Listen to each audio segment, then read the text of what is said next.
안녕하세요.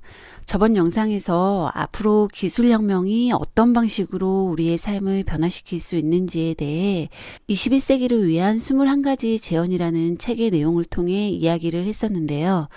이번 영상에서는 그런 엄청난 변화에 대비해서 우리가 할 수 있는 일들에 대해 재현하는 부분인 5부, 회복 탄력성에 대한 이야기를 한번 해보려고 합니다. 일단 유발 하라리는 이에 대해 크게 교육, 삶의 의미, 명상이라는 세 가지 이야기를 하는데요. 이 내용들을 간략하게 한 문장으로 요약해보면 이렇습니다. 앞으로 기술을 이용해 우리의 몸과 뇌, 정신까지 개조시키게 될 상황에서 지금 우리에게 가장 필요한 것은 바로 나와 세계를 이해하는 능력이다. 이전 영상에서도 언급했듯이 지금 우리는 알고리즘이 우리를 지켜보면서 인간을 해킹하는 시대에 살고 있습니다. 우리가 어디를 가는지, 무엇을 사고 또 누구를 만나는지 지금 이 순간에도 누군가의 데이터로 끊임없이 기록되고 있는데요. 그렇게 만들어진 빅데이터가 앞으로 우리 자신보다 우리를 더 잘 알게 되면 그때부터는 정말 알고리즘에 통제당하고 조정당하게 될 수 있습니다. 그래서 유발 하라리는 이렇게 말합니다. 알고리즘이 우리를 더 잘 알게 되기 전에 우리가 먼저 우리 자신을 이해할 수 있어야 한다라고 말이죠. 그럼 도대체 어떻게 나와 세계를 이해하는 능력을 가질 수 있다는 것일까요? 먼저 교육입니다. 첫 번째 이야기, 교육. 앞으로 기술혁명으로 인해 고통을 많이 받게 될 사람들은 아무래도 우리의 아이들이 되겠죠. 그래서 무엇보다도 아이들이 세계를 이해할 수 있는 능력을 키울 수 있도록 만들어주는 것이 중요할 텐데요. 이 부분에서 이 책의 저자는 앞으로 아이들에게 지금보다 더 많은 정보 주입은 필요하지 않다고 말을 합니다. 대신 아이들에게 필요한 것은 정보를 이해하는 능력, 중요한 것과 중요하지 않은 것의 차이를 식별하는 능력, 그리고 많은 정보들을 조합해서 큰 그림을 그릴 수 있는 능력이 필요하다라고 말을 합니다. 따라서 이런 능력들을 길러주기 위해서 아이들에게 가르쳐야 할 것은 삶의 의미, 그리고 변화에 대처하면서 새로운 것을 학습하는 능력, 그리고 낯선 상황에서 정신적 균형을 유지하는 능력이라고 말을 합니다. 조금은 교과서적인 이야기죠. 하지만 이전 영상에서도 언급했듯이 앞으로는 대부분의 일들을 로봇이 하게 되고 인간이 하게 될 일들은 대부분 고차원적인 수준 높은 일들이기 때문에 이 일자리들에 필요한 자질에 맞춰 끊임없이 새로운 것을 배우면서 자신을 업그레이드해야 할 필요성이 있습니다. 그럼 이쯤에서 어떤 사람들은 이렇게 물어볼 수도 있겠죠. 그럼 기술에 의존하는 것은 어때요? 라고. 이에 대해 유발 하라리는 이렇게 말을 합니다. 자신이 인생에서 원하는 것이 무엇인지 알 때는 기술이 그것을 가질 수 있게 도와준다. 하지만 자신이 인생에서 원하는 것이 무엇인지 모를 때는 자신이 기술에 봉사해야 하는 상황이 발생하게 된다라고 말이죠. 저 같은 경우에는 인생을 좀 살다 보니 이 말이 의미하는 바를 명확히 이해할 수 있을 것 같습니다. 두 번째 이야기, 삶의 의미. 앞에서 인생에서 자신이 원하는 것이 무엇인지 알아야만 스스로가 자신의 삶을 통제할 수 있게 된다라고 말을 했죠. 특히 앞으로 나타나게 될 이런 혼란스러운 상황에서 알고리즘에게 통제당하지 않고 스스로 자신의 삶을 통제하며 살아가기 위해서는 반드시 삶의 의미를 생각해 볼 필요가 있습니다. 일단 삶의 의미를 통해 세상에서 내가 해야 할 역할이 무엇인지를 알게 되면 그때부터는 그 역할이 내가 누구인지를 규정해주고 또 앞으로의 경험과 선택에 의미를 부여해주기 때문입니다. 하지만 삶의 의미에 대해 유발 하라리는 또 이렇게 말을 합니다. 인간에게 삶의 의미와 정체성을 부여하는 것은 모두 허구의 이야기이다. 하지만 그럼에도 불구하고 그런 이야기는 필요하다라고 말이죠. 그러면서 역설적이게도 또 이렇게 말을 합니다. 삶의 의미와 자신의 정체성을 찾기 위한 답은 이야기에 있지 않다라고 말이죠. 유발 하라리의 말처럼 삶의 의미 자체가 허구의 이야기라면 사람들은 왜 삶의 의미에 대한 허구를 믿는 것일까요? 첫 번째 이유는 개인의 정체성이라는 것이 이야기를 바탕으로 구축되기 때문입니다. 우리는 아주 어릴 적부터 종교나 사회 등에 관한 여러 가지 이야기들을 믿도록 교육을 받으며 자라죠.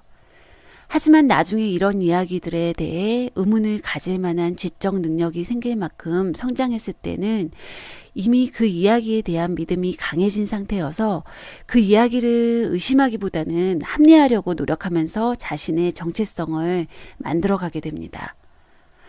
그리고 두 번째 이유는 집단의 제도 자체가 이야기를 바탕으로 구축되기 때문입니다.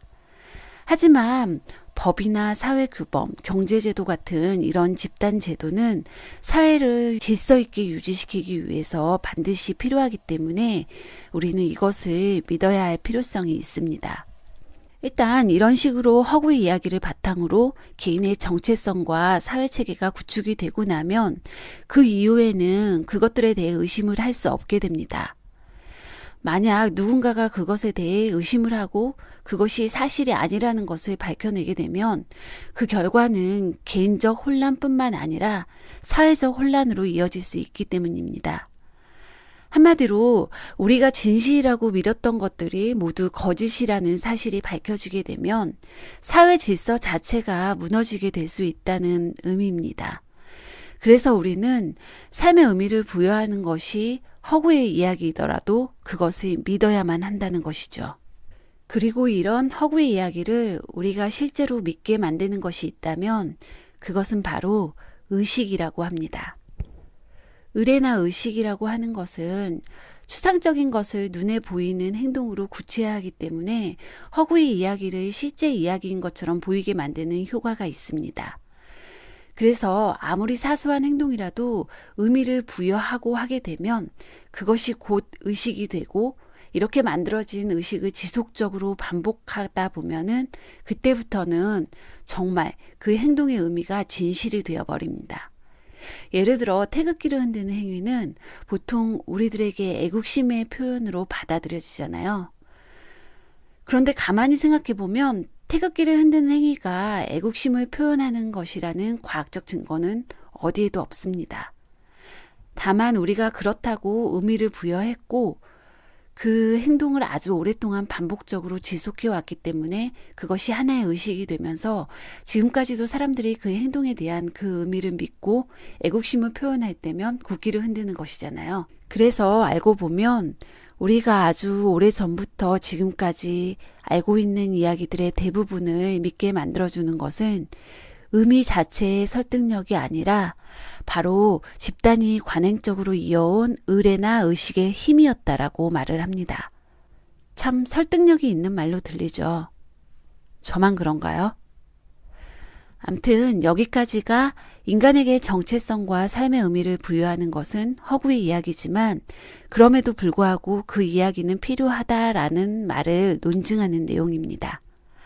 하지만 역설적이게도 자신의 정체성과 삶의 의미를 찾기 위한 답은 이야기에 있지 않다라고 말을 했는데요. 그렇다면 도대체 우리에게 삶의 의미란 무엇일까요? 이에 대해 이 책의 저자는 이렇게 말합니다. 인간의 소명은 창조하는 일이며 그것이 곧 삶의 의미이다라고 말이죠. 그리고 이에 더해 우리의 삶을 한 편의 드라마로 비유하면서 이렇게 말합니다. 우주에는 미리 짜인 각본이 없으므로 그것을 만들어내는 일은 인간에게 달려있다. 라고요. 이 말대로라면 지금부터 우리에게 인생의 목표는 삶의 의미를 만드는 것이 되어야겠죠.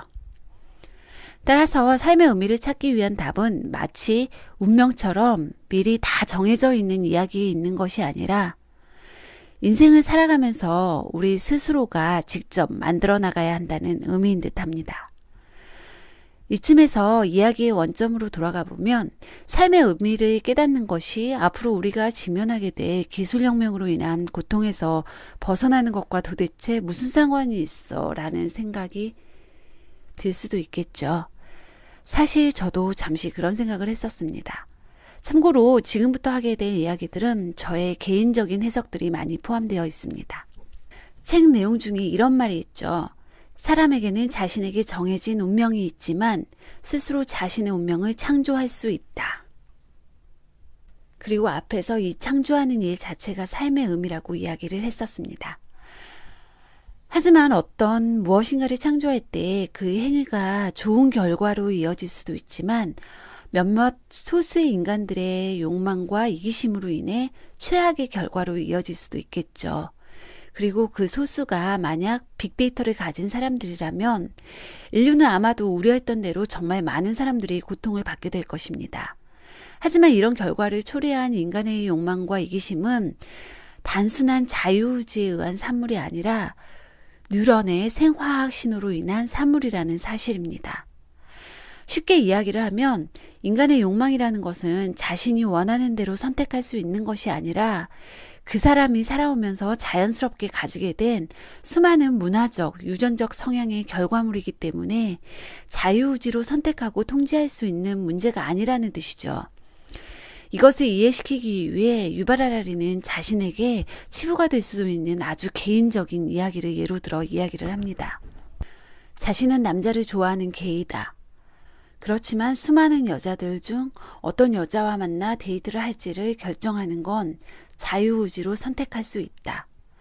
하지만 남자를 좋아하는 성향 자체는 결코 자유의지로 선택할 수 있는 문제가 아니다라고요. 그래서 이렇게 말하죠. 만약 자유의지가 자신이 욕망하는 것은 무엇이든 할 수 있는 자유를 뜻한다면 물론 인간에게는 자유의지가 있다. 하지만 자유의지가 욕망하는 것을 선택할 자유를 뜻한다면 인간에겐 아무런 자유의지가 없다. 여기서 유발 하라리가 말하고자 하는 바는 아마도 이런 것 같습니다.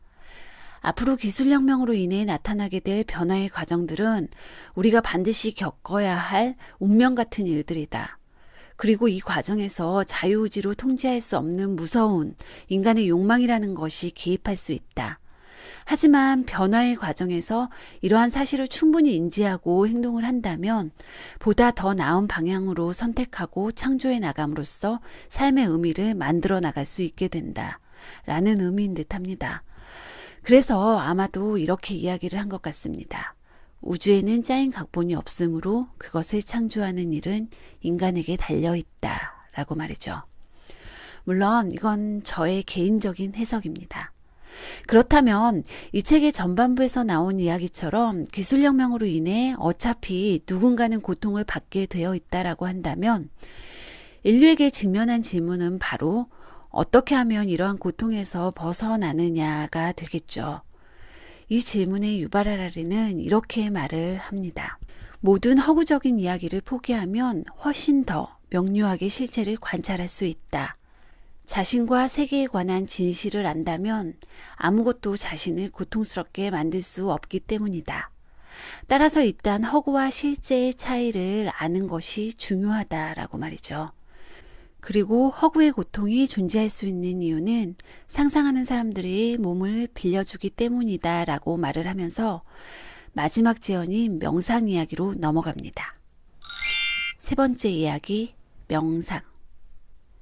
명상에서 가장 중요한 것은 보통 우리가 생각하는 자아라는 것이 실제가 아니라 허구라고 할 수 있는 우리의 상상에 의해서 만들어진 것이라는 사실을 깨닫는 것이죠.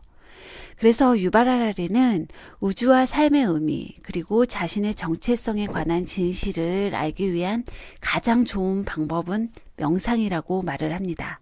정신훈련을 통해 고통을 관찰하고 그것이 무엇인지 탐구하는 과정을 통해 인간의 정신세계를 이해할 수 있게 되고 정신세계를 이해하게 되면 고통 또한 없앨 수 있기 때문입니다.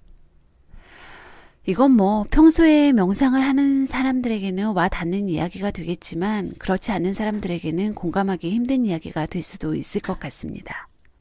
암튼 이것을 통해 유발 하라리가 말하고자 하는 바는 이렇습니다. 미래의 알고리즘이 우리를 더 잘 알게 되어 우리의 정신 흐름을 바꿔놓기 전에 우리가 먼저 우리의 정신세계를 이해할 수 있어야 한다는 것이죠.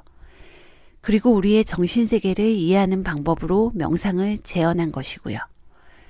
책의 전반부에서 이런 말이 나옵니다. 사람들은 모기가 윙윙거려 잠을 못 자게 하면 모기를 잡아 죽이는 법은 알지만 머릿속에 잡생각이 윙윙거려 잠을 못 자게 하면 그런 생각을 죽이는 방법은 모른다고 말이죠. 이 말은 즉 인간이 바깥 세계를 지배하는 법은 알아도 자신의 내부 세계인 정신 세계를 지배하는 법은 잘 모른다는 의미인데요. 그래서 자신의 정신 세계를 스스로 지배하기 위한 방법으로 명상을 재현한 것이라는 생각이 듭니다. 오늘 제가 준비한 영상은 여기까지입니다. 지금까지 시청해주셔서 감사합니다.